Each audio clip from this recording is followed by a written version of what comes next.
Hello, viewers and listeners. Welcome back to another episode of Slaves to the Algo. I'm thrilled to continue my conversation with Sundar Raman on how data and AI is a key influencer in sports and the economics of the IPL. In the last episode, we talked a lot about the birth of the IPL, player auctions, and how data is being used in the field of play, and how at the for the player, intuition still plays a big role. In today's episode, we'll talk about franchising and broadcasting economics, audience engagement, and the metaverse. Welcome back to the show, Sundar. Hi, Suresh. Good to be back. Yeah, it looks like we could keep doing a series of episodes on sports and data and where this is headed. But let's get straight into it this time, Sundar. The IPL this time, the mega auctions, two new teams, both bidding really large amounts. And soon I think this year we're going to have the auction of the broadcasting that's coming up. Do you think that entry of those two new teams and the amounts that were bid for them is kind of set the tone for the upcoming sale of media rights? I mean, you've got Disney, you've got Star, you've got you've got Sony, Viacom, Amazon. Everybody's wanting to get in on that act. So where do you think this is headed? I think every time you do a media rights auction, you'll always feel at the end of the rights period that somebody got it for a steal of a price. That's happened with the current rights piece, and that will happen with the next set of rights piece. I think the market in India, particularly for sports rights, is far from hitting the ceiling or plateauing. In a market where TV is growing, subscription audience is still under leveraged or under monetized or under disclosed, and OTT platforms, galloping in multilingual. The numbers are very far away from plateauing. If any property is going to deliver the kind of reach that the IPL is going to deliver, there's absolutely no reason why uh, perceived breaking the bank won't happen this time around. And that's interesting because you say at the end of every auction period, people all at the beginning, everybody says they overpay, they'll never make it. And at the end, they always say it looks like that was a steal. How does that happen? I mean, why does that happen literally every time? And it's happened not just in the IPL, it's happened in the EPL, it's happened in multiple broadcast rights. Yeah, it happens because people who are engaged in the bidding process or wanting to own a team, or in this case, the media rights, are probably predicting the next 5 or 7 or 10 year cycle ahead on what the market is going to be and what dynamics are going to drive that change. Whereas a common reader is not so thick into the weeds in terms of what are the changes that's going to impact and whether the business metrics is going to work or not. So therefore, the reaction is more media led and say, oh, that's a big price. If you look at effectively even the franchises, you started off saying it's a big number. The fact is, it is a big number. The fact is also not all of that number is being paid on day one. It is paid over a 10-year period. It's like saying you bought a house for $1 million, but if you have to pay it over 10-year period, you haven't actually bought the house for $1 million in present value of money. So I think the value is something that is predicated on how well the market is developing. And all of us go out and buy homes and properties and assets, right? And that's very much the thinking. You go and invest in a place that you see is going to develop. The rest of the ecosystem is going to come. The theater that's going to come. There's a metro train that's going to come there. The schools that are going to come up there, and therefore the property price is going to increase. Exactly that for media rights or for franchisee ownership. So in some way, what you're saying is that the way people are bidding for, let's say, media rights, the way people are bidding for franchise rights, and the way people are bidding for players is essentially, in some ways, a data-led thing where you're really trying to look at the net present value. I mean, it's so familiar when you say net present value for everybody who does a business plan. So it seems almost that everything is coming down to a data-led financial metric when people are doing this. It's not an emotional thing because you're talking about large sums of money. I think in the player piece, there are combination of emotions as well as data that certainly plays because you're fitting in specific roles. Okay. In ownership rights of a franchisee or a media rights, it's a 1 or 0. You in the case of a player auction, you don't get a player X. You have a like player in player Y who you can get. In the case of IPL rights, for a media or a franchisee. Either you get it or you don't get it. If you don't get it, then you go out and do other things, which is why the world of cricket economics is revolving largely around the values of what the IPL bid is.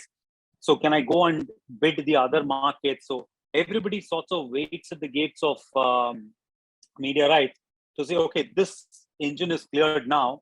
So there is money or there's clarity on whether England rights, Australia, South Africa rights, or any of the other Asian Cricket Council rights. All of that are in the annual. If any of them go first, they will only realize that they're not going to be the first most sought after with impending IPL rights coming. So I think it's almost like a prioritized ahead in terms of everything else, because that gives directions to everybody. And do they have, you've been obviously part of some of these auctions in different roles. Do they have game theorists working on this? Because, as you said, a player competitive thing is very different from a franchise in some ways. Do they have game theorists sitting in and advising them on how to play this like they do for telecom bidding rights? If you call the consultants game theorists, maybe yes. But the fact is, there is a lot of brains that are already residual in the organization, embedded as a part of the strategy team or the rights team or the syndication team or M&A team. And these are large corporations who are in this sector, right? So they don't suddenly invite people and say, can you put this piece together? Because not only do they have to buy the rights, they sometimes have to shape the environment as things come along. So it's important to say that, I want to go from a multilingual of 2-3 languages to truly multilingual of 7-8 languages. What are the implications of it for me as a channel? What are the associated benefits or the halo of owning a media rights with the IPL or the ICC or the BCCI for that matter on the rest of the channel? What kind of advertiser count can I improve basis this? What kind of values can I bring in? What kind of price points can I keep my subscription revenue at? So cricket allows you both SWOD and AWOD, right? Because the sport is very well structured for a commercial break at the end of every over, which you're not sort of minding in a manner of speaking. It's not football where you stop the game to have a commercial interruption. It's like tennis. It has a commercial natural break in the format itself, which allows you monetization of AWOD as well as on an SWOD model, because you want to see the best quality coverage. And that, I think, brings me to this topic of how people, ultimately, you do that, you buy the teams, you get the teams, you get the players in, you're getting the rights, but ultimately it's the moment of the game. And there is where not only do you get the actual sport being played, but you have the monetization of the audiences that people are trying to buy, right? And, it always seemed to me that, the IPL game literally transformed the face of sport, because it became like also a fun entertainment thing apart from just being a great sporting event. And you worked with multiple event teams, broadcast teams, to deliver a great experience both on TV and inside the stadium, right? Then you have the pandemic, where there is absolutely no experience inside the stadium, and audience engagement needs to take a different turn. And some of the things that happen seem a little bit juvenile, like people are like, waving and like, somewhere from a television. But my question really in this whole thing is, it looks like we're going to be in this hybrid model of engagement where certainly crowds will come back, but most of it is happening off that. How do you actually drive audience engagement apart from all the carnival stuff in this thing? Is there a science behind this whole thing as to making sure there are more and more viewers coming on? I think there are 2 segments of audience level of engagement, or 3 segments, if I may call it that. There is a broadcaster who's trying to do something from engaging the viewers on air or on OTT platforms. There are the teams which are trying to engage the viewer from their social media, behind the scenes, shoulder content, lead ups, programming, post match activities, fun stuff, family stuff that happens inside the bubble or inside the temple corridor, if I may call it that. And third is the federation, who are trying to attract a newer audience, who are trying to get more widened base. So it's a slow process of going mile wide, from inch deep to meter deep to kilometer deep. I think that's what it is. The sport is mile wide. The engagement level is probably inch deep in that segment. and all of these stakeholders are actually trying to deepen that engagement so that it becomes a true and proper um, spectacle which provides the best competitive action on field and the most engaging experience for the viewers in the stadium And or and on do any the platforms. and while I can understand that the three of them are very have different objectives, and I presume they have their own strategies. Is there a cyclical effect as franchises get more people involved, the broadcaster benefits? Are they actually working together, or is it like three independent pieces each driving a flywheel? It's a bit of a frenemy kind of effort. It's not that anybody is competing with each other, but the fact is they all understand the success of a league is in the success of the team, and the success of the team is in the success of the league. I think that symbiotic relationship is well understood. In the early days of IPL, at least, I used to work with a specific brief to my broadcast team and to my events team. So you make the experience on television so good that people should wonder, why should I go to a stadium? Because I get the closest view when I sit at home in the game. Therefore, we added a lot of action, whether it was a helmet cam or a eye cam or a the spider cam, etc. etc. We took a lot of stuff, improved graphics and things like that. Whereas to the event team, the brief was quite clearly saying, you make the event experience so good that people must be wondering, what the hell am I doing sitting and watching it on a television? So it is to the same team we give contradictory briefs to ensure they work together. And therefore, the symbiotic nature comes out when the broadcaster is able to show fans having a great experience in the stadium. A viewer starts to enjoy and join that experience too. So none of it is data, right? And a lot of it is getting a touch and feel for the game, for the consumer, for the fan, and reacting as a viewer and as a fan. So while you feel people are stretching the elastic on both sides, they're actually helping build a bigger and better property. And at the franchise level, can you share in your years of looking at this stuff, possibly one or two really good examples of people who have done a great job of this whole audience thing, fan engagement thing? I mean, some teams tend to have a fanatical following, and others are kind of there. So, could you give us a couple of examples of what you think have been great ideas out there that people have done? I think there are innumerable examples, right? And over a 15-year journey, you have to have the continuity of engagement to be able to deliver the kind of experience that you want fans to actually react and respond to. It started off with a few of the franchises, I think Mumbai and Chennai and RCB, actually distributing flags of their team color, which made the stadium look blue and yellow and red, and as the case is. A good example is probably what the Royal Challengers Bangalore are doing in terms of great fan experience in off-shoulder content, and actually building a very steady stream of engagement on digital platforms to keep the action interesting and alive through the season, whether it's a RCB podcast featuring Virat Kohli or any of the other engagement. Mumbai has been doing it very, very aggressively in terms of their their engagement on social and digital media. Started off many years ago doing a Facebook campaign where you ask the question to the player on Facebook, and then you get engagement done. And this was the early days of the fan engagement, right? And Chennai has fans all over the country, and wherever you go, it's Chennai City for the fans. So the way they leverage their players. You mentioned that. It was so funny. I was in the last Dubai, in the last IPL final in Dubai, and I actually would have thought that then some of the other teams would have had greater support out there simply because Dubai is much more cosmopolitan. But I was amazed. It was a sea of yellow. I don't know. I didn't expect to see Chennai in Dubai. I don't know how they did it.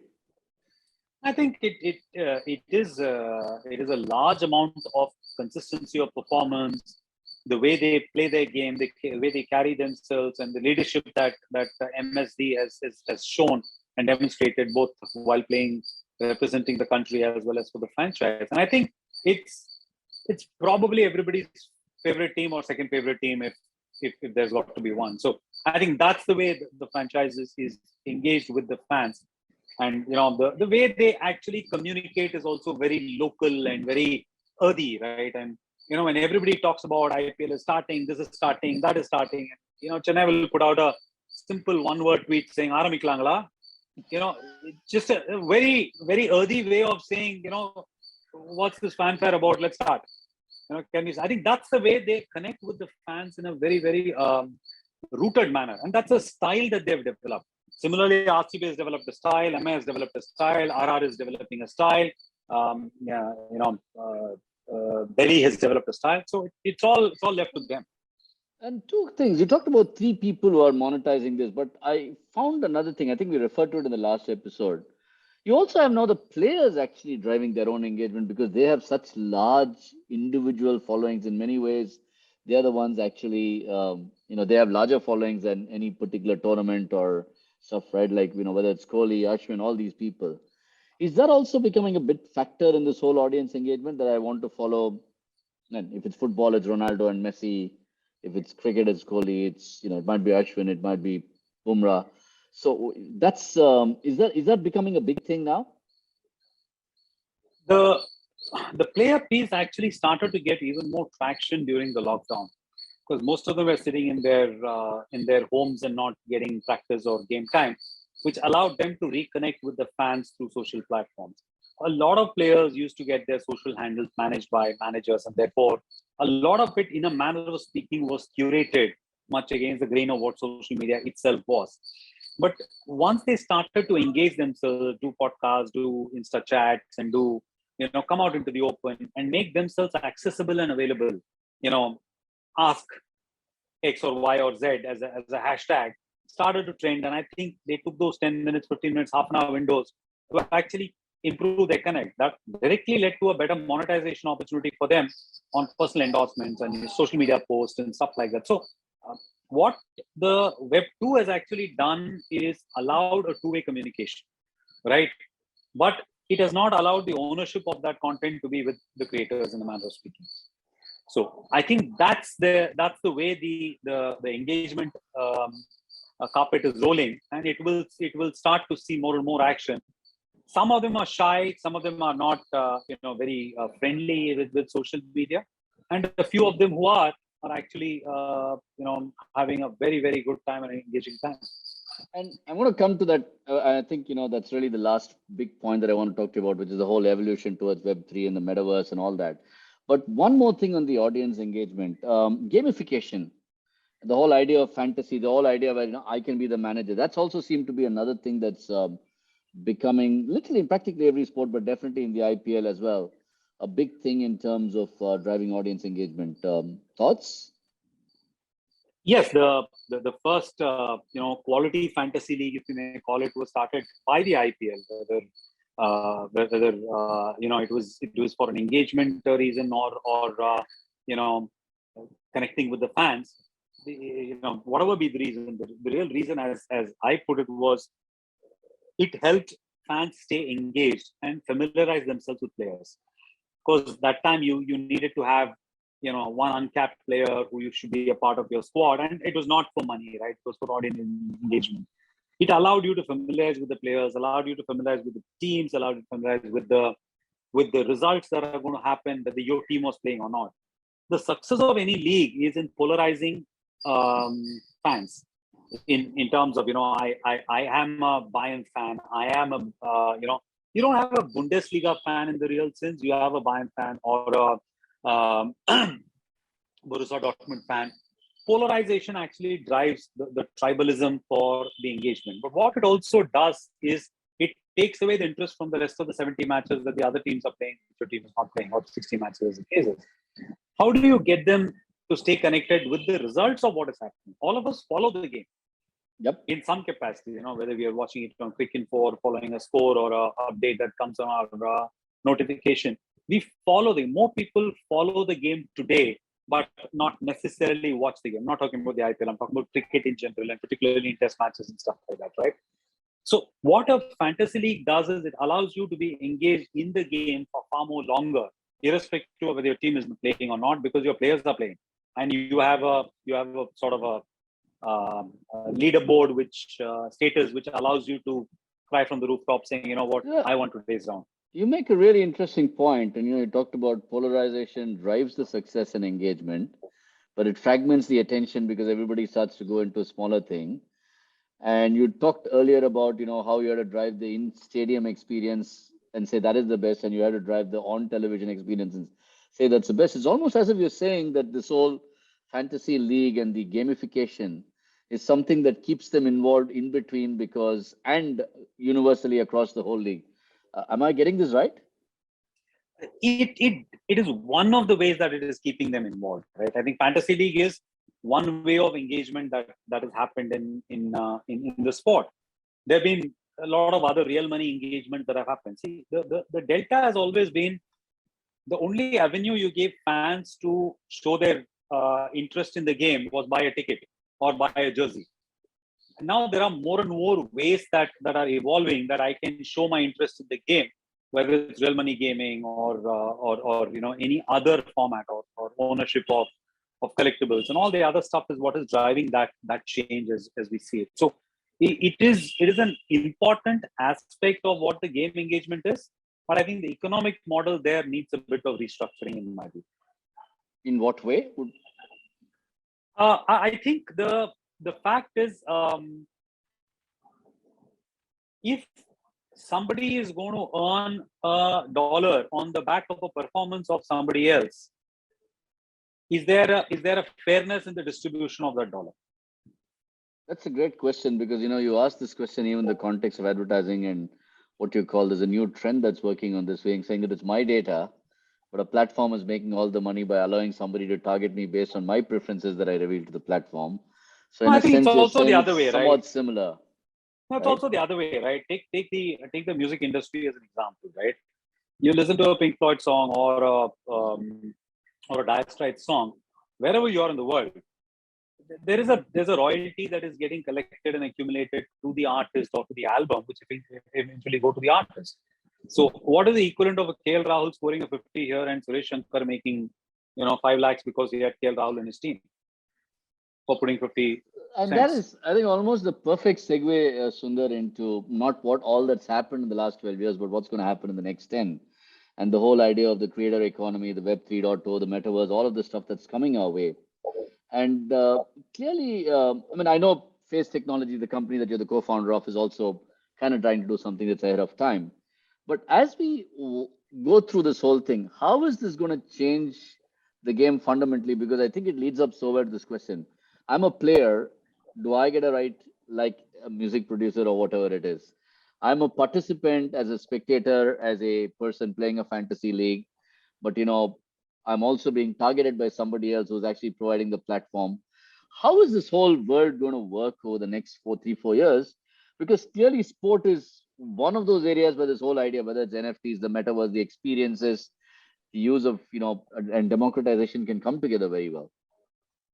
Indeed, I think it's very early days in that space, and people are discovering newer and newer models. But the central theme that is running around this model is the participants are the owners of what they've created, and I think that's a strong story that is coming out as the layers are getting revealed. Right, what started off with a distributed ledger for economic value transfer is opening a lot more doors and lot many doors in terms of the creator economy or ownership. Or what Web3 is trying to obviously do is give the constraints that Web2 had imposed into a slightly more decentralized manner to the actual creator. And I think it's very early to say what is going to happen 5 years or 10 years from now, but it's quite clear it is headed in a direction where there may be fairness in the way the economy is distributing between the creators, the data owners, or the data footprint creators, and the platforms in a manner of speaking. So that's where the change is going to happen. And that's kind of, I know it's early days, but you're sitting there, you're in that middle of the trend, you're trying to create a company that's going out there. And I see it happening in music, I see it happening in sport, right? I mean, does Taylor Swift own the right? Spotify is the platform, they need to take a share of it. The audience is actually being monetized, is actually me and my time. There's a recording label and there's a whole industry in between that can make Taylor Swift achieve her dreams. And now we're having Taylor Swift fighting back against that industry in between. We're having the artists and the platform like Spotify and all that stuff kind of discuss what's my share of the pie. And you also have the other thing coming from the consumer side saying, listen, at the end of the day, all of you are making money of me, and what's my share of it, right? And so ultimately, where do you think, and the same thing is true in sports, right? Ultimately, where do you think, what do you think will be the next few big moves that will happen in this space? I think there will be a coexistence model. This will open up newer revenue stream, which is direct to consumer, rather than a B2B2C model that sport has hitherto lived in. The blockchain as a concept, or as a stage of evolution, is probably in the early 90s, as internet was. You thought email was the coolest app that internet could produce, and we had ICQs and whatever that fancy stuff that is there. Nobody had thought of any app economy. Nobody had thought of a talk back into the. It was largely physical domain available content that is being now available on a computer. That was stage one of the evolution, right? Stage two obviously opened out two-way communication. I know where my Uber driver is. I know where my Swiggy delivery guy is. I know where my money is. We can interact in a platform like this. Was unheard of or unthought through in possibly 20 years ago, 30 years ago, 25 years ago, in the early days of internet. So blockchain is in that space currently today. If it is not disrupting the current ecosystem, then there's something wrong. Then it's not seen as a powerful force enough to change the industry, right? If it is having these conversations, what is going to happen? What is going to happen to Taylor Swift and the value chain that is covering, making her the star? It is disruption. We all have seen the days of ERP software and the rise of the accountants, right? It says no, this will not work, that will not. But the fact is, they become better accountants or more efficient accountants in a manner of speaking. I'm not saying ERP as an accounting software. I'm saying how that evolution happens in this space. So you will start to find there'll be a few disruptions, there'll be coexisting models. People still listen to radio in the world of internet, right? So it's not In fact, they probably listen disappearing. to more radio now. It's not disappearing.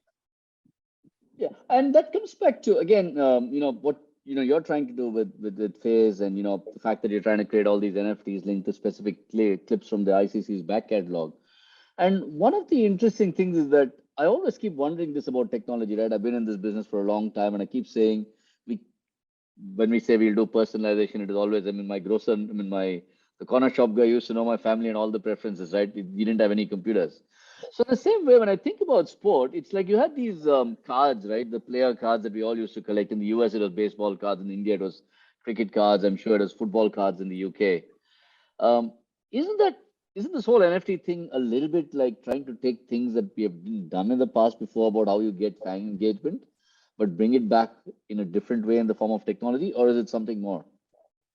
Um, Conceptually, it is that, but the big delta that is coming in is, at least in an Indian market, there have been no analogs or physical analogs like it has been existing in the US market in terms of trading cards and jersey sale and stuff like that. What the digitization is helping you do is actually give you provenance, give you proof, give you authenticity, and give you scarcity, right? I know it is a jersey that is signed by player X, or it is an authentic clip, and it's all on the blockchain. If you gave me a trading card signed by Wayne Gretzky, I will think it is Wayne Gretzky. I wouldn't know to verify it.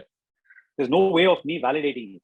But in this case, if you give me a clip signed by a digital clip from the NBA side with Steph Curry, I know it is the authentic digital clip because it is validated on the chain. And I know the number, I know the sequence, I know the price, I know the custody chain of command on when it was minted, who are the first owners, and who are the nth owner, and it is in perpetuity. That's the substantive Explain to me again, validation. and I'm because this is so new, I think it'll be good for you and our listeners and viewers, right? So you were in Bombay, I was in Bombay. We saw that six that Dhoni hit in 2011. Presumably, the ICC owns the right to that actual original moment. They Now, do. how does this work now? The ICC says, I'm going to take this clip and I'm going to say there is one original copy, and then they put it out and they allow you to buy a piece of the original copy. And Yes. then, but that copy is all over the internet already. and it's like kind of viewed by other things. So one, what does it do for me if I bid for it? Why would I bid a million or 10 million or $20 million for it? And how do I monetize it having paid that money apart from having the bragging rights to this? So how does this whole economic model work? Maybe around that one idea of that six that kind of that rocked India. There are two, three nuances that needs to be understood. One is a collector's item. If you ever thought of owning that MS Dhoni 6 and wanting to monetize, I'd urge you to go and get yourself checked. That's I not something understand. that you That's why I'm monetize. asking you. So, I wonder so how it you would wouldn't work. you wouldn't you wouldn't want to monetize that at all. You would want to store it in the deepest part of your cupboard, or in the most visible part of your house as a video constantly playing. It is the see in the art equivalent there is a lot of it that's available, right? You said a lot of it, that video is already available on internet. That's true of Mona Lisa, right? But you don't skimp a Mona Lisa from a Google image and put it in the living room of your house and saying, you know what, I have the Mona Lisa. There's no authenticity to it. And today's consumers are all digital first. They probably are meeting more friends online than we met all friends offline in our growing up years.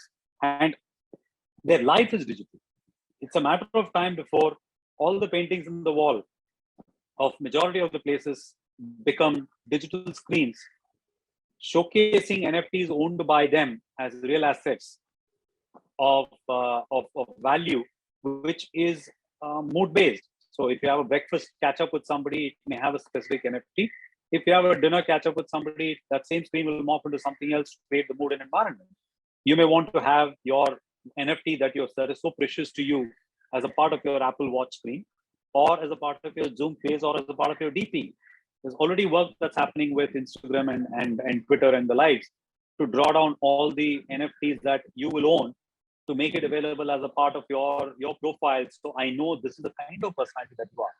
In our growing up years, we knew, if I come to your house, I see the book on your rack and I see the paintings on your wall, I know the kind of person that you are. Right. But today's kids are not going to each other's house. So they will know it based on the DP that you have as what kind of NFT collectibles do you have, so what kind of a person you are. And it is opening up a world of economy which is very different to what the original world of And, concept of. and You that ask part your makes mother. sense, but who, I mean, like, if you take my own thing, right? I mean, who owns that NFT? Who So creates I'm it? just Who coming owns to it? it. How's it So right? I'll Yeah. I'll I'll address it. So I was addressing the first part of it, which is a collector's NFT, Okay. which is you collect it and therefore you keep it in your custody, and therefore you don't. It's like a Picasso painting. It's like a Ravi Verma painting or a M.F. Hussain painting. You don't collect it to sell it. You collect it to keep it, right? The second part of it is a trading value, which is worth people's time. The reason you collected trading cards was because you're trying to put a collector's set together. So it may not be an MS Dhoni 6. It may be all the you know Ashes captains, or a collection of all the runouts that have happened in a World Cup, or a collection of all the losing World Cup captains, or a collection of the last ball sixes in a World Cup. You could give the collection any different dimension. So you may have some, I may have some, somebody else may have some. Then that gets into a marketplace for trading value. I may be looking for Ashes captain, whereas you may be looking for Indian captains. So I may do a trading value of that and do a sale of that. The ownership is with the guy who is entered into the chain as the true owner at that time till he sells it to somebody. And there's an economic value. It's a marketplace, right? Amazon connects buyers and sellers, and that's how NFT platforms are doing. So OpenSea connects buyers and sellers, Rarible connects buyers and sellers. And there's a vertical specialization, and there's a horizontal. There's a Walmart, and there is a Apple Store, or there is an Apple Store within Amazon, and there's an Apple Store as Apple Store. So if you know what you're buying, you know where to find it.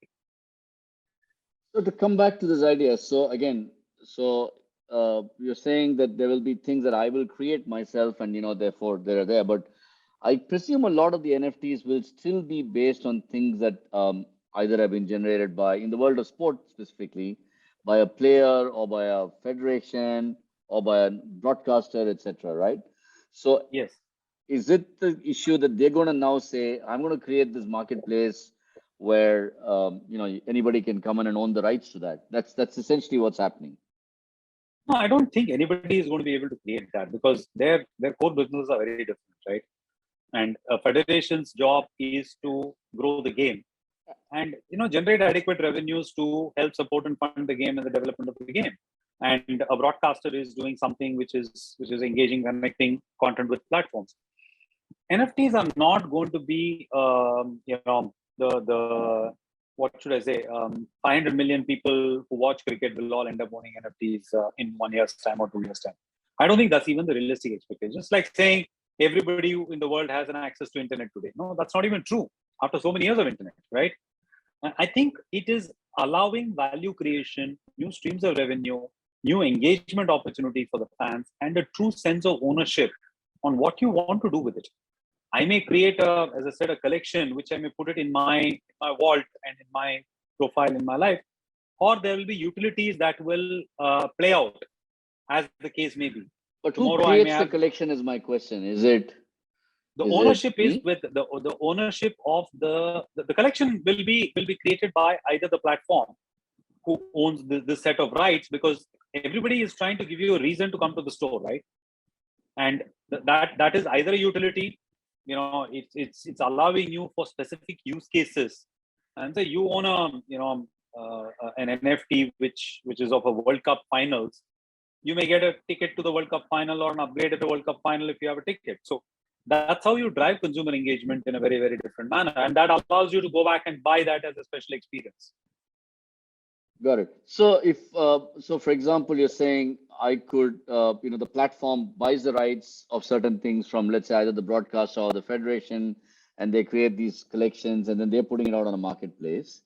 And then the authenticity is clearly what you are saying the platform offers, because you can say, hey, if Suresh went and bought that, then he is the owner of that.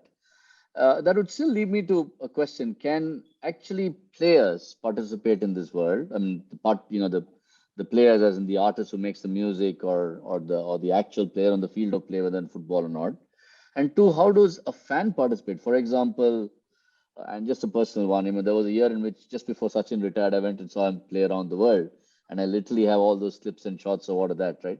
Is that the kind of thing where you can say, hey, listen, someone can create a thing of saying, here are some 10 great things, and put it out there, and as long as there are people willing to see value in it, in that marketplace, they will bid for and acquire it. Is that the kind of thing in which fans can participate in this? I think the participation of fans is going to come from or be restricted from an IP ownership. So just because you went to a stadium and shot it on the mobile phone, you don't own that content, right? Maybe it's a ticket stub that you own, and then you collect the finals ticket stub of every World Cup final, or Wimbledon finals, or every Grand Slam final, or whatever that is. It's just not about collectibles in the strictest sense. It is about utilities. It's about how can it open up newer world of utilities. For example, if I own a Jasprit Bumrah practicing Yorkers, theoretically, right? A clip of that, and if I'm playing a cricket game on video or on EA Sports or whatever that there is, if I own that NFT, it will open up new powers for me to be able to bowl more Yorkers more frequently, which will allow me to win a game, which will allow me to get into leaderboard. So that's what I keep talking about, utilities. Utilities can take shape in very many different forms. It can, if you have a 1 today NFT, you get an Uber ride at 20% off. So it becomes like the swords and the weapons that you get in all the war games that you play. I mean, it's a bit like that, you're saying. So it can be used as a currency in many different ways. It could potentially replace IAP in gaming. I'm not saying it will replace, but I'm saying it could be a potential substitute for IAPs in a gaming environment. More importantly, it could give fans the responsibility over certain set of decisions. Some clubs may turn and say, what, here is the set of NFTs. We want to listen to you because you are our loyal fans. Today, there is no way to ascertain saying, this guy has a debenture holder, so he's a loyal fan. Of course, he is. But in a lot of other leagues, you don't have that. But if I own highly valuable NFTs of that club, it just tells me how interested I am in that club in some capacity, right? It's like owning stocks and shares. You're interested in the company. You're interested in the performance of the company. You're interested in the success of that company. And what about from the player side? Do you see them ways in which they're going to be cashing in on this whole thing? Or we're extracting value from this trend? No, no, absolutely. I think this opens up what I call a direct-to-consumer relationship opportunity between the fans and the players, which hitherto has not been in existence. So it sounds like there's going to be a lot of in the next 3 or 4 years. This whole idea of what rights, who owns it, players, federation, broadcasters. Who can control it, how can monetize it, especially in this new digital first world, as you're saying. There's going to be a lot of change in this industry in the next 4 or 5 years. Would that be I would, think there is a clarity in terms of who owns those rights. I think the game rights are obviously with the federations and whoever is conducting it. And player has a set of rights. Player has the ability to add value to it. The player has the ability. You spoke about all the engagements that they had during social media on social media during the lockdown.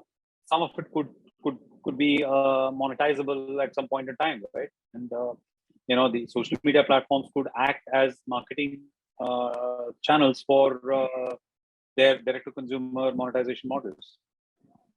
and Sundar, what are your plans? What's your vision for this whole metaverse in cricket? I mean, you've been in the forefront of a couple of revolutions in this. So, what's your plans for this with Faze, or even on your own side? Uh, Simply dive into the deep end of the ocean and try and see if we can swim. That's the way we're taking it. And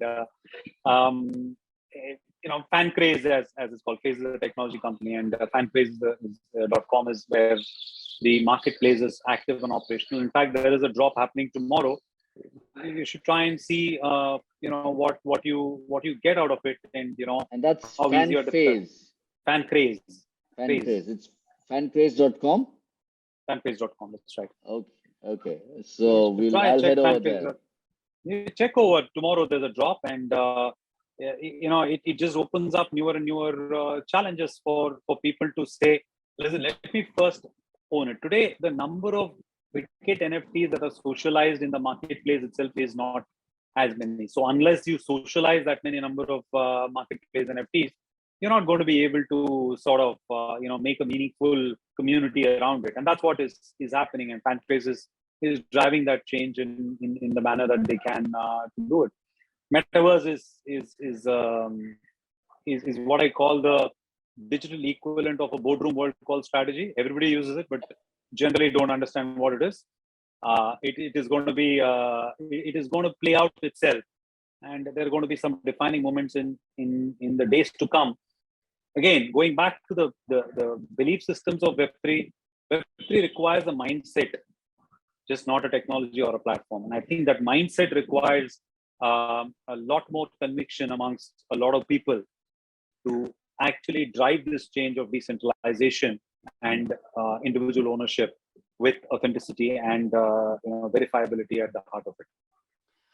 Thank you very much for that, Sundar. It's been so many fascinating things that we've discussed, right from the birth of the IPL to how people are using data, both to kind of deliver matchups, and how people are using data on players to decide play team compositions, franchise rights, broadcasting rights, and finally how I think the new world of NFTs will come into the world of cricket. There's been so much we've covered. I think I loved what you said at the end, which is you're going to dive in at the deep end, because you always struck me as somebody who just, in many of these things, I remember when you first joined the IPL as a CEO, you said, yeah, I'm going and we'll see. So all the best in that journey. And for all our viewers and listeners, do go and check out fancraze.com, which is the latest in the world of owning big moments in history and sport. And Sundar, absolute pleasure having you on the show. I'm sure we'll come back and talk to you more as you develop out all of these new technologies. Thank you, and look forward, and thank you for having me. Been an entertaining chat. My viewers and listeners, thank you for listening to us today. Slaves to the Algo is available on YouTube, Spotify, Apple, and Google Podcasts. We release a new episode every fortnight, sometimes more frequently. If you like this episode, do not forget to like, share, and subscribe. Remember to stay safe and, most importantly, stay relevant in the world, not just of data and AI, but now of blockchain, NFTs, and Web 3.0. And remember, we do not want to be slaves to the algo, rather masters of it. Thank you and see you all.